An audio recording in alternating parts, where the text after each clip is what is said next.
हाँ जी, सत श्री अकाल प्यारे विद्यार्थियों। प्यारे बच्चों, अज असी 9वीं जमात की पाठ पुस्तक जिस दे विच तुहानूं लेख रचना है कि मुड़ वेख्या पिंड बलराज साहनी जी के इस लेख नाल संबंधित बेटा जिहड़े प्रश्न उत्तर ने, आओ असीं इस वीडियो दे विच निरोल इन्हां प्रश्न उत्तरां बारे विचार करते हाँ। पहला प्रश्न है कि लेखक भेरे जाण लई क्यों उतावला है। उत्तर है लेखक दा जद्दी शहर है। जिहड़ा भेरा भेरा लेखक दा जद्दी शहर है जिथे उसने अपने जद्दी घर विच अपना बचपन गुजारिया सी। देश की वंड तो पहलां भेरे दीयां गलियां नाल उस दी बचपन की सांझ सी। इस करके ही वो भेरे जाण लई उतावला है। सो पहले प्रश्न का उत्तर यह है कि बेटा जिहड़ा भेरा है जिथे उसका जन्म होया, देश वंड तो बाद लेखक इधर आ गया सी ते बेटा वो अपने पाकिस्तान विचले पिंड भेरा विखे जाण लई उतावला है। इस करके उहदे मन दे विच बड़ा चाह है कि वो जाके अपना पिंड भेरा फिर तो देखे। देश वंड तो बाद जदों लेखक अपने पिंड जांदा उस नाल संबंधित बेटा इस यादां ने इस चैप्टर दे विच जिसदा नाम है मुड़ वेख्या पिंड। सो प्रश्न नंबर है 2, बस अड्डे का प्रबंधक अते थाणे का इंस्पैक्टर लेखक नाल किवें पेश आए। उत्तर है बस अड्डे का प्रबंधक अते थाणे का इंस्पैक्टर दोवें ही लेखक नाल बड़ी हमदर्दी ते प्यार भावना नाल पेश आए। उन्होंने लेखक के सुख ते भावना का पूरा ख्याल रखिया। इंस्पैक्टर ने पासपोर्ट उत्ते आमद अते रुखसत दे दोवें अंदराज एक वारी ही कर दिते तां जो दोबारा लेखक नूं कोतवाली ना आउणा पवे। सो बेटा जो लेखक की ना बस जानी सी, पौना घंटा बस अड्डे ते खड़नी सी ते लेखक ने बस अड्डे के इंचार्ज नूं कहा कि श्रीमान जी मैं अपना पिंड वेखਣਾ जिथे मैं जम्मिया पलिया सी। मैं देश वंड तो बाद हुण बड़े लंबे समय बाद इत्थे आया ते किरपा करके तुसीं जिहड़ी बस आ उसनूं इहदे समय तो पहलां तोड़ दिओ। मेरे पिंड तां आप जी की बहुत मिहरबानी होवेगी। तो बेटा जिहड़े वो अड्डा इंचार्ज ने पौने घंटे का समा सी बस का उत्थे रुकण का ते 15 मिनट बाद ही उन्होंने जिहड़ी बस सी उस बस अड्डे 'चों रवाना कर दित्ती सी। सो अगे बेटा जदों उत्थे पिंड पहुँचते हैं तो पहलां उन्होंने उस पिंड के भेरे दे थाणे दे विच जाके इनकुआरी करवाउणी सी कि मैं हुण इन्ने वज के इन्ने मिनट ते इस पिंड 'च एंटर होया ते इन्ने वज के इन्ने मिनट ते उन्हें जाण वेले लेखक ने एंट्री करवाउणी सी कि मैं हुण इस पिंड तो बाहर जा रहा। सो बेटा जिहड़े इंस्पैक्टर सी उन्होंने इन्ना अच्छी तरह कोऑपरेट किया कि उन्होंने आउण दा ते जाण दा समा इक्को वार च लिखता। कहंदे भाई ਜਦੋਂ तू दोबारा फिर आएगा तैनूं भज्जा दौड़ी 'ਚ 15-20 मिनट फिर मेरे को आउण ते सैन करवाउण ते लग जाणगे ते मैं तेरे आउण दा ते तेरे जाण दा समा इक्को वार च लिख दिंदा। सो बेशक लेखक वो समय नहीं गए जां आए जिन्ना समा उन्होंने लिखिया होऊगा, बट बेटा इन्ना वधिया कोऑपरेट किया कि उन्होंने पूछा तुसीं किन्ने कुछ बजे चले जाओगे। वो कहंदे जी इन्ने बजे। बेटा सीधा ही उन्होंने तो जवानी पुछ के ही उन्होंने उन्होंने जो डॉकूमेंट सी पासपोर्ट सी उहदे ते इन ते आउट आउण दा समा ते जाण दा समा इक्को बार च लिखता। इस तरह कोऑपरेट किया बेटा उस कोतवाली दे इंस्पैक्टर साहब ने ते उस अड्डा दे प्रबंधक ने। प्रश्न नंबर 3, भेरा शहर विच खुखरान बरादरी वालियां दे किहड़े किहड़े मुहल्ले सन। सो अगला प्रश्न है प्रश्न नंबर 3, भेरा शहर विच खुखरान भुख नहीं बेटा खखे नौकड़े खखा खुखरान बरादरी वालियां दे किहड़े किहड़े मुहल्ले सन। उत्तर है भेरा निक्का जिहा शहर सी जिस विच खुखरान बरादरी वालियां दे अलग अलग मुहल्ले सन। सानिया दा मुहल्ला, आनंदा दा मुहल्ला ते कोहलियां दा मुहल्ला। सो बेटा इस तरह लेखक दसदे ने अपने उस भेरा शहर बारे कि ਉਹਦੇ ਵਿੱਚ ਸਾਨੀਆਂ ਦਾ ਇੱਕ ਮੁਹੱਲਾ ਸੀ, ਇੱਕ ਆਨੰਦਾਂ ਦਾ ਮੁਹੱਲਾ ਸੀ ਤੇ ਇੱਕ ਕੋਹਲੀਆਂ ਦਾ ਮੁਹੱਲਾ ਸੀ। ਪ੍ਰਸ਼ਨ ਨੰਬਰ 4, ਕੀ ਕਰਾਂ ਜੀ ਮਿੱਟੀ ਖਿੱਚ ਲਿਆਈਏ ਇਹ ਸ਼ਬਦ ਕਿਸ ਨੇ ਕਿਸ ਨੂੰ ਕਹੇ। ਇਹ ਬੇਟਾ ਆਪਾਂ ਉੱਪਰ ਹੀ ਜ਼ਿਕਰ ਕੀਤਾ ਅੱਡਾ ਇੰਚਾਰਜ ਨਾਲ ਜਦੋਂ ਲੇਖਕ ਦੀ ਗੱਲ ਹੁੰਦੀ ਆ ਉਸ ਟਾਈਮ ਦੇ ਇਹ ਵਾਰਤਾਲਾਪ ਨੇ। ਉੱਤਰ ਹੈ ਕਿ ਇਹ ਸ਼ਬਦ ਮੁੜ ਵੇਖਿਆ ਪਿੰਡ ਲੇਖ ਵਿੱਚ ਲੇਖਕ ਬਲਰਾਜ ਸਾਹਨੀ ਨੇ ਭੁੱਲੋਵਾਲ ਬੱਸ ਅੱਡੇ ਦੇ ਮੁੰਤਜ਼ਮ ਨੂੰ ਉਸ ਸਮੇਂ ਕਹੇ ਜਦੋਂ ਉਸਨੇ ਲੇਖਕ ਨੂੰ ਸਵਾਲ ਕਰਕੇ ਕਿਹਾ, ਭੇਰੇ ਵਿੱਚ ਹੁਣ ਹੈ ਕੀ, ਇਸ ਨੂੰ ਵੇਖਣ ਟੁਰੀ ਜਾ ਰਹੇ ਹੋ। ਤੇ ਉੱਥੇ ਬੇਟਾ ਲੇਖਕ ਨੇ ਉਸ ਭੁੱਲੋਵਾਲ ਅੱਡੇ ਦੇ ਜਿਹੜੇ ਅੱਡਾ ਇੰਚਾਰਜ ਸੀ ਉਹਨਾਂ ਨੂੰ ਕਿਹਾ, ਕਹਿੰਦਾ ਜੀ ਕੀ ਕਰਾਂ, ਮਿੱਟੀ ਖਿੱਚ ਲਿਆਈਏ। ਇਹ ਸ਼ਬਦ ਸੁਣ ਕੇ ਉਹਨਾਂ ਨੇ ਜਿਹੜੀ ਬੱਸ ਸੀ ਬੇਟਾ ਪੌਣੇ ਘੰਟੇ ਨੂੰ ਤੋਰਨੀ ਸੀ, ਉਹ 15 ਮਿੰਟਾਂ ਬਾਅਦ ਹੀ ਤੋਰ ਕੇ ਲੇਖਕ ਨੂੰ ਇਹ ਮੰਨ ਲਓ ਕਿ ਵੈਲਕਮ ਕੀਤਾ ਲੇਖਕ ਦਾ, ਅਤੇ ਇੱਕ ਆਸ਼ੀਰਵਾਦ ਦੇ ਰੂਪ ਦੇ ਵਿੱਚ ਉਹਨਾਂ ਨੇ ਕਿਹਾ ਕਿ ਲੈ ਭਾਈ, ਜਿਹੜੀ ਬੱਸ ਪੌਣੇ ਘੰਟੇ ਨੂੰ ਚੱਲਣੀ ਸੀ 15 ਮਿੰਟ ਬਾਅਦ ਹੀ ਤੇਰੇ ਭੇਰੇ ਪਿੰਡ ਨੂੰ ਭੇਜ ਦਿੰਦੇ ਹਾਂ, ਕਿਉਂਕਿ ਤੂੰ ਭਾਰਤ ਦੇ ਵਿੱਚੋਂ ਆਪਣਾ ਪਿੰਡ ਵੇਖਣ ਅੱਜ ਆਏ ਆ। ਸੋ ਬੇਟਾ ਇੱਥੇ ਇਹ ਜਿਹੜੇ ਸ਼ਬਦ ਨੇ ਵਾਰਤਾਲਾਪ ਨੇ, ਇਹ ਲੇਖਕ ਬਲਰਾਜ ਸਾਹਨੀ ਅਤੇ ਉਸ ਭੁੱਲੋਵਾਲ ਬੱਸ ਅੱਡੇ ਦੇ ਅੱਡਾ ਇੰਚਾਰਜ ਦੇ ਵਿਚਕਾਰ ਹੁੰਦੇ ਨੇ। ਸੋ ਆਓ ਪੜ੍ਹਦੇ ਹਾਂ 5 ਨੰਬਰ ਪ੍ਰਸ਼ਨ। ਲੇਖਕ ਨੂੰ ਆਪਣੀ ਗਲੀ ਦਾ ਦ੍ਰਿਸ਼ ਦੇਖ ਕੇ ਕਿਵੇਂ ਮਹਿਸੂਸ ਹੋਇਆ? ਉੱਤਰ ਹੈ, ਲੇਖਕ ਨੂੰ ਯਾਦ ਸੀ ਕਿ ਉਸ ਦੀ ਆਪਣੀ ਗਲੀ ਦੀ ਨੁੱਕਰ ਉੱਤੇ ਇੱਕ ਖੂਹ ਹੁੰਦਾ ਸੀ। ਲੇਖਕ ਨੂੰ ਕੋਸ਼ਿਸ਼ ਕਰਨ 'ਤੇ ਖੂਹ ਤਾਂ ਭੁੱਲ ਗਿਆ, ਪਰ ਹੁਣ ਉੱਥੇ ਨਾ ਕੋਈ ਗਲੀ ਅਤੇ ਨਾ ਹੀ ਮਕਾਨ ਸੀ। ਭਾਰਤ ਵੰਡ ਤੋਂ ਪਹਿਲਾਂ ਇਸ ਖੂਹ ਦੇ ਬਿਲਕੁਲ ਸਾਹਮਣੇ ਲੇਖਕ ਦੇ ਚਾਚੇ ਦਾ ਘਰ ਸੀ। ਜਿਸ ਥਾਂ ਗਲੀਆਂ ਦਾ ਮੇਲ ਹੁੰਦਾ ਉਹ ਖਾਲੀ ਥਾਂ ਸੀ। ਉੱਥੇ ਸਾਰਾ ਦਿਨ ਔਰਤਾਂ ਚਰਖੇ ਲਾਉਂਦੀਆਂ ਰਹਿੰਦੀਆਂ।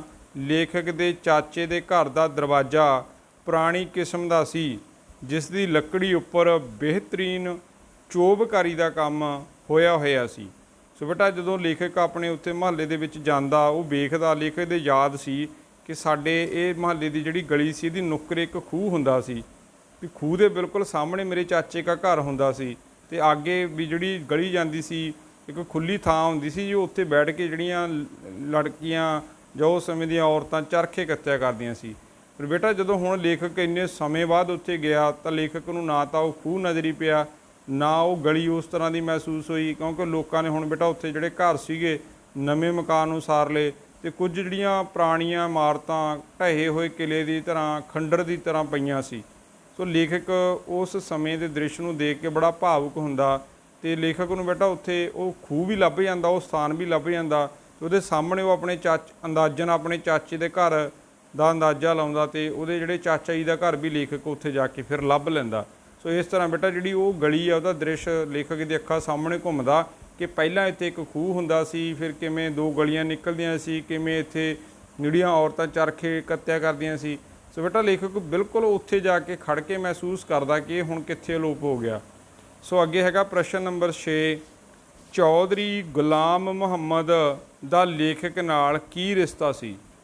ਉੱਤਰ ਹੈ, ਚੌਧਰੀ ਗੁਲਾਮ ਮੁਹੰਮਦ ਅਤੇ ਲੇਖਕ ਇੱਕੋ ਦਾਦੇ ਦੇ ਪੋਤਰੇ ਸਨ। ਇੱਕੋ ਦਾਦੇ ਦੇ ਪੋਤਰੇ ਤੋਂ ਭਾਵ, ਹਾਂਜੀ ਬੇਟਾ, ਚੌਧਰੀ ਗੁਲਾਮ ਮੁਹੰਮਦ ਅਤੇ ਲੇਖਕ ਇੱਕੋ ਦਾਦੇ ਦੇ ਪੋਤਰੇ ਸਨ। ਕਹਿਣ ਤੋਂ ਭਾਵ ਬੇਟਾ ਜਿਵੇਂ ਅਸੀਂ ਇੰਗਲਿਸ਼ ਦੇ ਵਿੱਚ ਲਿਖਦੇ ਹਾਂ ਕਿ ਕਜ਼ਨ ਬ੍ਰਦਰ, ਤਾਏ ਚਾਚਿਆਂ ਦੇ ਪੁੱਤਰ ਸਨ। ਭਾਰਤ ਦੀ ਵੰਡ ਤੋਂ ਮਗਰੋਂ ਗੁਲਾਮ ਮੁਹੰਮਦ ਮੁਸਲਮਾਨ ਬਣ ਗਿਆ ਸੀ, ਪਰ ਲੇਖਕ ਹਿੰਦੂ ਹੀ ਰਿਹਾ। ਸੋ ਬੇਟਾ ਜਿਹੜਾ ਉਹਦਾ ਭਰਾ ਸੀ, ਵੈਸੇ ਜਿਹੜਾ ਲੇਖਕ ਆ ਉਹ ਹਿੰਦੂ ਪਰਿਵਾਰ ਨਾਲ ਸੰਬੰਧ ਰੱਖਦਾ ਸੀ, ਅਤੇ ਉਹਦਾ ਭਰਾ ਸੀ ਜਿਹੜਾ ਫਿਰ ਉੱਥੇ ਗੁਲਾਮ ਮੁਹੰਮਦ ਕਿਵੇਂ ਬਣ ਗਿਆ, ਕਿਉਂਕਿ ਉਸ ਵੰਡ ਤੋਂ ਬਾਅਦ ਫਿਰ ਉਸ ਨੂੰ ਇੱਕ ਮੁਸਲਮਾਨ ਪਰਿਵਾਰ ਦੇ ਤੌਰ 'ਤੇ ਆਪਣੀ ਪਹਿਚਾਣ ਬਣਾ ਕੇ ਉੱਥੇ ਰਹਿਣਾ ਪਿਆ। ਪ੍ਰਸ਼ਨ ਨੰਬਰ 7। ਲੇਖਕ ਆਪਣੇ ਘਰ ਨੂੰ ਵੇਖਣ ਸਮੇਂ ਕਿਉਂ ਆਪਾ ਗਵਾ ਬੈਠਾ? ਆਪਾ ਗਵਾਉਣ ਤੋਂ ਭਾਵ ਰੋ ਜਾਣਾ, ਰੋਣ ਲੱਗ ਜਾਣਾ, ਜਾਂ ਭਾਵੁਕ ਹੋ ਜਾਣਾ, ਜਾਂ ਅਸੀਂ ਇਹ ਮੰਨ ਲਓ ਕਿ ਵੀ ਅਸੀਂ ਧਰਤੀ 'ਤੇ ਜ਼ਮੀਨ 'ਤੇ ਬੈਠ ਜਾਈਏ ਜਾਂ ਉੱਚੀ ਉੱਚੀ ਰੋਣ ਲੱਗ ਜਾਈਏ। ਸੋ ਇਸ ਤਰ੍ਹਾਂ ਵੀ ਆਪੇ ਤੋਂ ਬਾਹਰ ਹੋ ਜਾਣਾ। ਉੱਤਰ ਹੈ, ਆਪਣਾ ਘਰ ਦੇਖ ਕੇ ਲੇਖਕ ਇਸ ਲਈ ਆਪਾ ਗਵਾ ਬੈਠਿਆ ਕਿਉਂਕਿ ਉਸ ਘਰ ਨਾਲ ਉਸ ਦੀਆਂ ਬਚਪਨ ਦੀਆਂ ਬਹੁਤ ਸਾਰੀਆਂ ਯਾਦਾਂ ਜੁੜੀਆਂ ਹੋਈਆਂ ਸਨ। ਉਹ ਆਪਣੀ ਮਰ ਚੁੱਕੀ ਭੈਣ ਨੂੰ ਯਾਦ ਕਰਕੇ ਆਪੇ ਤੋਂ ਬਾਹਰ ਹੋ ਕੇ ਰੋਣ ਲੱਗ ਪਿਆ, ਜਿਸ ਦੀ ਕਿ ਉੱਥੇ ਕੁੜਮਾਈ ਹੋਈ ਸੀ। ਸੋ ਬੇਟਾ ਇਸ ਤਰ੍ਹਾਂ ਜਦੋਂ ਲੇਖਕ ਆਪਣਾ ਘਰ ਵੇਖਦਾ, ਆਪਣੇ ਘਰ ਦੇ ਨਾਲ ਜਿਹੜੀਆਂ ਸੰਬੰਧਿਤ ਯਾਦਾਂ ਸੀ ਬੇਟਾ, ਉਹਦੇ ਵਿੱਚ ਉਹ ਆਪਣੀ ਭੈਣ ਦੀ ਯਾਦ ਨੂੰ ਲੈ ਕੇ ਰੋਂਦਾ ਕਿ ਇਸ ਘਰ ਦੇ ਵਿੱਚ ਮੇਰੀ ਭੈਣ ਦੀ ਜਿਹੜੀ ਕੁੜਮਾਈ ਹੋਈ ਸੀ, ਮੰਗਣੀ ਹੋਈ ਸੀ, ਇੱਥੇ ਸਾਡਾ ਘਰ ਹੁੰਦਾ ਸੀ, ਇਹ ਸਾਡੇ ਘਰ ਦੀ ਪੜਛੱਤੀ ਹੋਇਆ ਕਰਦੀ ਸੀ, ਇੱਥੇ ਉਹ ਦੇਖਦਾ ਕਿ ਸਾਡੇ ਘਰ ਦਾ ਕੋਠਾ ਹੁੰਦਾ ਸੀ। ਸੋ ਬੇਟਾ ਉਹ ਆਪਣੇ ਘਰ ਨੂੰ ਦੇਖ ਕੇ ਲੇਖਕ ਬਹੁਤ ਭਾਵੁਕ ਹੁੰਦਾ, ਕਿਉਂਕਿ ਉਹਦਾ ਜਿਹੜਾ ਲੇਖਕ ਦਾ ਮਕਾਨ ਆ ਬੇਟਾ ਉੱਥੇ ਜਿਉਂ ਦੀ ਤਿਉਂ ਨਹੀਂ ਸੀ, ਹੁਣ ਉੱਥੇ ਕੋਈ ਹੋਰ ਲੋਕ ਉਸ ਮਕਾਨ ਦੇ ਵਿੱਚ ਰਹਿ ਰਹੇ ਸੀ। ਸੋ ਇਸ ਤਰ੍ਹਾਂ ਜਿਹੜਾ ਲੇਖਕ ਆ ਜਦੋਂ ਆਪਣੇ ਘਰ ਨੂੰ ਵੇਖਦਾ ਬਹੁਤ ਭਾਵੁਕ ਹੁੰਦਾ। ਤੇ ਇਹ ਬੇਟਾ ਜਿਹੜੀ ਕਹਾਣੀ ਆ ਮੁੜ ਵੇਖਿਆ ਪਿੰਡ, ਬਹੁਤ ਹੀ ਭਾਵਨਾਤਮਕ ਤੌਰ ਤੇ ਲਿਖੀ ਗਈ ਕਹਾਣੀ ਆ, ਜਿਹਦੇ ਵਿੱਚੋਂ ਭਾਰਤ ਵੰਡ ਦਾ ਜਿਹੜਾ ਵੱਡਾ ਦੁਖਾਂਤ ਬੇਟਾ ਉਹ ਸਾਡੀਆਂ ਅੱਖਾਂ ਦੇ ਸਾਹਮਣੇ ਆਉਂਦਾ ਹੈ। ਸੋ ਇਹ ਭਾਰਤ ਵੰਡ ਦੇ ਵਿੱਚ ਬਹੁਤ ਸਾਰੇ ਜਿਹੜੇ ਪਰਿਵਾਰ ਨੇ ਬੇਟਾ ਅੱਜ ਵੀ ਇੱਥੇ ਰਹਿ ਰਹੇ ਨੇ, ਜਿਨ੍ਹਾਂ ਦਾ ਪਿਛੋਕੜ ਪਿੰਡ ਪਾਕਿਸਤਾਨ ਵਿੱਚ ਹੈ ਤੇ ਉਹਨਾਂ ਦੇ ਤਾਏ ਚਾਚੇ ਵੀ ਪਾਕਿਸਤਾਨ ਦੇ ਵਿੱਚ ਬੈਠੇ ਨੇ। ਸੋ ਉਹਨਾਂ ਦਾ ਵੀ ਬੇਟਾ ਬਹੁਤ ਸਾਰੇ ਲੋਕ ਜਾ ਕੇ ਆਉਂਦੇ ਨੇ, ਉਹ ਆਪਣੀਆਂ ਯਾਦਾਂ ਨੂੰ ਇਸ ਤਰ੍ਹਾਂ ਲਿਖਦੇ ਨੇ ਕਿ ਸਾਡਾ ਕਿਵੇਂ ਦਾ ਐਕਸਪੀਰੀਅੰਸ ਰਿਹਾ, ਅਸੀਂ ਕਿਵੇਂ ਕਿੱਥੋਂ ਆਪਣੇ ਪਿੰਡ ਪਹੁੰਚੇ। ਸੋ ਬੇਟਾ ਇਸੇ ਤਰ੍ਹਾਂ ਬਲਰਾਜ ਸਾਹਨੀ ਜੀ ਨੇ ਬਹੁਤ ਸਮਾਂ ਪਹਿਲਾਂ ਜਿਹੜਾ ਇਹ ਸਫ਼ਰਨਾਮਾ ਸੀਗਾ ਉਹਦੇ ਵਿੱਚੋਂ ਆਪਣੇ ਸਫ਼ਰਨਾਮੇ 'ਚੋਂ ਇੱਕ ਲੇਖ ਦੇ ਰੂਪ ਦੇ ਵਿੱਚ ਕਿ ਮੁੜ ਵੇਖਿਆ ਪਿੰਡ ਸਿਰਲੇਖ ਦੇ ਤਹਿਤ ਇਹ ਲੇਖ ਆਪਣੀ ਪਾਠ ਪੁਸਤਕ ਦੇ ਵਿੱਚ ਤੁਹਾਡੇ ਨਾਲ ਸਾਂਝਾ ਕੀਤਾ। ਸੋ ਬੇਟਾ ਅੱਜ ਜਦੋਂ ਕਿ ਭਾਰਤ ਪਾਕਿਸਤਾਨ ਦੇ ਵਿੱਚ ਜਿਹੜੀ ਸਾਡੀ ਵੀਜ਼ਾ ਪ੍ਰਣਾਲੀ ਸ਼ੁਰੂ ਹੋ ਗਈ ਆ, ਬਹੁਤ ਸਾਰੇ ਲੋਕ ਵੀਜ਼ਾ ਲੈ ਕੇ ਬੇਟਾ ਆਪਣੇ ਉਸ ਮੁਲਕ ਨੂੰ ਵੇਖ ਕੇ ਆਉਂਦੇ ਨੇ, ਤੇ ਬਹੁਤ ਸਾਰੇ ਜਿਹੜੇ ਪੰਜਾਬੀ ਇੱਧਰੋਂ ਉੱਧਰ ਚਲੇ ਗਏ ਸੀ, ਉੱਧਰਲੇ ਪੰਜਾਬੀ ਜਿਹੜੇ ਇੱਧਰ ਆਏ ਨੇ, ਸੋ ਬੇਟਾ ਉਹ ਹੁਣ ਜਿਹੜਾ ਆਪਣਾ ਪਿੰਡ ਵੇਖ ਸਕਦੇ ਨੇ, ਉਹ ਆਪਣੇ ਉਸ ਪੁਰਾਣੇ ਘਰ ਆਪਣੇ ਰਿਸ਼ਤੇ ਨਾਤੇ ਦੋਸਤਾਂ ਮਿੱਤਰਾਂ ਨੂੰ ਜਾ ਕੇ ਮਿਲ ਸਕਦੇ ਨੇ। ਸੋ ਬੇਟਾ ਕਰਤਾਰਪੁਰ ਦੀ ਜਿਹੜੀ ਯਾਤਰਾ ਇਹਦੇ ਵਿੱਚ ਬਹੁਤ ਸਾਰੀਆਂ ਅਸੀਂ YouTube ਦੇ ਉੱਪਰ ਵੀਡੀਓ ਵੇਖਦੇ ਹਾਂ, ਜਿਹਦੇ ਵਿੱਚ ਵਿਛੜੇ ਹੋਏ ਤਾਏ ਚਾਚੇ ਭੈਣ ਭਰਾ ਮੁੜ ਤੋਂ ਇਕੱਠੇ ਹੁੰਦੇ ਨੇ, ਉਹ ਕਿਵੇਂ ਜੱਫੀ ਪਾ ਕੇ ਮਿਲਦੇ ਨੇ, ਕਿਵੇਂ ਰੋਂਦੇ ਨੇ, ਕਿਵੇਂ ਉਹ ਪੁਰਾਣੇ ਸਮਿਆਂ ਨੂੰ ਪੁਰਾਣੀਆਂ ਯਾਦਾਂ ਨੂੰ ਬੇਟਾ ਉਹ ਰੋ ਕੇ ਸਾਂਝੀਆਂ ਕਰਦੇ ਨੇ। ਸੋ ਬੇਟਾ ਇਸੇ ਤਰ੍ਹਾਂ ਦੀ ਇਹ ਇੱਕ ਕਹਾਣੀ ਸੀ ਜਿਹੜੀ ਬਲਰਾਜ ਸਾਹਨੀ ਜੀ ਨੇ ਲਿਖੀ, ਜਿਹਦਾ ਨਾਮ ਸੀ ਮੁੜ ਵੇਖਿਆ ਪਿੰਡ। ਸੋ ਆਓ ਇਸ ਨਾਲ ਸੰਬੰਧਿਤ ਕੁਝ ਵਸਤੂਨਿਸ਼ਟ ਪ੍ਰਸ਼ਨ ਉੱਤਰ ਪੜ੍ਹਦੇ ਹਾਂ ਕਿ ਮੁੜ ਵੇਖਿਆ ਪਿੰਡ ਲੇਖ ਕਿਸ ਦੀ ਰਚਨਾ ਹੈ। ਉੱਤਰ ਹੈ ਬਲਰਾਜ ਸਾਹਨੀ ਦੀ। ਅੱਗੇ ਹੈਗਾ 2 ਨੰਬਰ ਪ੍ਰਸ਼ਨ ਕਿ ਲੇਖਕ ਵੰਡ ਤੋਂ ਬਾਅਦ ਭੇਰੇ ਕਦੋਂ ਗਿਆ। ਉੱਤਰ ਹੈ 16 ਅਕਤੂਬਰ 1962 ਈਸਵੀ ਨੂੰ। ਸੋ ਅੱਗੇ ਹੈ ਪ੍ਰਸ਼ਨ ਨੰਬਰ 3 ਭੇਰੇ ਰੇਲਵੇ ਸਟੇਸ਼ਨ ਵੱਲੋਂ ਆਉਂਦੇ ਸਭ ਤੋਂ ਪਹਿਲਾਂ ਕਿਹੜਾ ਮੁਹੱਲਾ ਆਉਂਦਾ ਹੈ। ਉੱਤਰ ਹੈ ਸਾਨੀਆਂ ਦਾ ਮੁਹੱਲਾ। ਪ੍ਰਸ਼ਨ ਨੰਬਰ 4 ਕਿਹੜਾ ਆਦਮੀ ਭੇਰੇ ਦੇ ਸਾਨੀਆਂ ਨੂੰ ਜਾਣਦਾ ਸੀ। ਉੱਤਰ ਹੈ ਪੁਲਿਸ ਇੰਸਪੈਕਟਰ। ਪ੍ਰਸ਼ਨ ਨੰਬਰ 5 ਭੇਰੇ ਵਿੱਚ ਲੇਖਕ ਦੀ ਗਲੀ ਦੀ ਨੁੱਕਰ 'ਤੇ ਕੀ ਹੁੰਦਾ ਸੀ। ਉੱਤਰ ਹੈ ਖੂਹ। ਕੌਣ ਇੱਕ ਦਾਦੇ ਦੇ ਪੋਤਰੇ ਸਨ। ਉੱਤਰ ਹੈ ਲੇਖਕ ਤੇ ਚੌਧਰੀ ਗੁਲਾਮ ਮੁਹੰਮਦ। ਪ੍ਰਸ਼ਨ ਨੰਬਰ 7 ਲੇਖਕ ਬਚਪਨ ਵਿੱਚ ਕਿਸ ਦੇ ਨਾਲ ਖੇਡਿਆ ਸੀ। ਉੱਤਰ ਹੈ ਚੌਧਰੀ ਗੁਲਾਮ ਮੁਹੰਮਦ ਦੇ ਨਾਲ।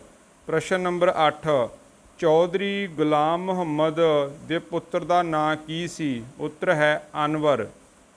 ਪ੍ਰਸ਼ਨ ਨੰਬਰ 9 ਭੇਰੇ ਦਾ ਪੈਂਡਾ ਕਿੰਨਾ ਸੀ। ਪੈਂਡਾ ਹੁੰਦਾ ਬੇਟਾ 62 ਸਫਰ 60-70 ਮੀਲ 60-70 ਮੀਲ 60-70 ਕਿਲੋਮੀਟਰ ਜੇ ਅਸੀਂ ਕਹਿ ਦਈਏ। ਪ੍ਰਸ਼ਨ ਨੰਬਰ 10 ਭੇਰੇ ਜਾਣ ਸਮੇਂ ਲੇਖਕ ਦੇ ਨਾਲ ਉਸ ਦੇ ਹੋਰ ਕਿਹੜੇ ਦੋਸਤ ਸਨ। ਉੱਤਰ ਹੈ ਸਿਕੰਦਰ, ਸਾਕਿਰ, ਮੁਸਤਹਮੀਨ। ਇਹ ਬੇਟਾ 3 ਦੋਸਤ ਸੀਗੇ ਜਿਹੜੇ ਲੇਖਕ ਦੇ ਨਾਲ ਗਏ। ਪ੍ਰਸ਼ਨ ਨੰਬਰ 11 ਭੇਰੇ ਦੇ ਕਿਹੜੇ ਦਰਵਾਜ਼ੇ ਦਾ ਜ਼ਿਕਰ ਕਰਦਾ ਹੈ। ਲੇਖਕ ਭੇਰੇ ਦੇ ਕਿਹੜੇ ਦਰਵਾਜ਼ੇ ਦਾ ਜ਼ਿਕਰ ਕਰਦਾ ਹੈ। ਉੱਤਰ ਹੈ ਬਲੋਚੀ ਦਰਵਾਜ਼ੇ ਦਾ। ਪ੍ਰਸ਼ਨ ਨੰਬਰ 12 ਲੇਖਕ ਆਪਣਾ ਘਰ ਦੇਖ ਕੇ ਕਿਸ ਨੂੰ ਯਾਦ ਕਰਕੇ ਰੋਣ ਲੱਗ ਪਿਆ। ਉੱਤਰ ਹੈ ਆਪਣੀ ਮਰ ਚੁੱਕੀ ਭੈਣ ਨੂੰ। ਸੋ ਬੇਟਾ ਉੱਥੇ ਘਰ ਦੇਖ ਕੇ ਆਪਣੀ ਮਰ ਚੁੱਕੀ ਭੈਣ ਨੂੰ ਦੇਖ ਕੇ ਜਿਹੜਾ ਲੇਖਕ ਆ ਉਹ ਰੋਣ ਲੱਗ ਜਾਂਦਾ ਹੈ। ਅੱਗੇ ਹੈ ਲੇਖਕ ਦੇ ਛੋਟੇ ਭਰਾ ਦਾ ਨਾਂ ਕੀ ਸੀ। ਉੱਤਰ ਹੈ ਭੀਸ਼ਮ। ਪ੍ਰਸ਼ਨ ਨੰਬਰ 14 ਭੁੱਲੋਵਾਲ ਭੇਰੇ ਤੋਂ ਕਿੰਨੀ ਦੂਰ ਹੈ। 10-12 ਮੀਲ। ਸੋ ਬੇਟਾ ਇਹ ਸਨ ਇਸ ਪਾਠ ਪੁਸਤਕ ਦੇ ਨਾਲ, ਇਸ ਲੇਖ ਦੇ ਨਾਲ ਸੰਬੰਧਿਤ ਵੈਰੀ ਸ਼ਾਰਟ ਪ੍ਰਸ਼ਨ ਉੱਤਰ ਵਸਤੂਨਿਸ਼ਟ ਪ੍ਰਸ਼ਨ ਉੱਪਰ ਬੇਟਾ ਇਸ ਲੇਖ ਨਾਲ ਸੰਬੰਧਿਤ ਜਿਹੜੇ ਮੇਨ ਸਾਡੇ ਪ੍ਰਸ਼ਨ ਉੱਤਰ ਨੇ ਉਹ ਤੁਹਾਨੂੰ ਪੜ੍ਹ ਕੇ ਕਰਵਾਏ ਗਏ ਨੇ। ਸੋ ਬੇਟਾ ਇਹ ਲੇਖ ਨੂੰ ਤੁਸੀਂ ਨਿੱਜੀ ਤੌਰ 'ਤੇ ਆਪਣੀ ਪਾਠ ਪੁਸਤਕ ਵਿੱਚੋਂ ਜ਼ਰੂਰ ਪੜ੍ਹਨਾ ਹੈ, ਕਿਉਂਕਿ ਇਹ ਬਹੁਤ ਹੀ ਭਾਵਨਾਤਮਕ ਲੇਖ ਹੈ। ਸੋ ਉਮੀਦ ਕਰਦੇ ਹਾਂ ਪ੍ਰਸ਼ਨ ਉੱਤਰਾਂ ਦੀ ਵੀਡੀਓ ਨੂੰ ਤੁਸੀਂ ਧਿਆਨ ਦੇ ਨਾਲ ਸਮਝਿਆ ਹੋਏਗਾ ਅਤੇ ਇਹਨਾਂ ਪ੍ਰਸ਼ਨ ਉੱਤਰਾਂ ਨੂੰ ਵੇਖ ਕੇ ਤੁਸੀਂ ਆਪਣੀ ਪਾਠ ਪੁਸਤਕ ਦੇ ਉੱਪਰ ਇਹਨਾਂ ਪ੍ਰਸ਼ਨਾਂ ਨੂੰ ਉਤਾਰਨਾ ਹੈ ਅਤੇ ਸਮਝਣਾ ਹੈ। ਸੋ ਹੋਰ ਵਧੇਰੇ ਜਾਣਕਾਰੀ ਲਈ ਜੁੜੇ ਰਹੋ ਪੰਜਾਬੀ ਐਜੂਕੇਸ਼ਨ ਚੈਨਲ ਦੇ ਨਾਲ। ਥੈਂਕ ਯੂ ਜੀ।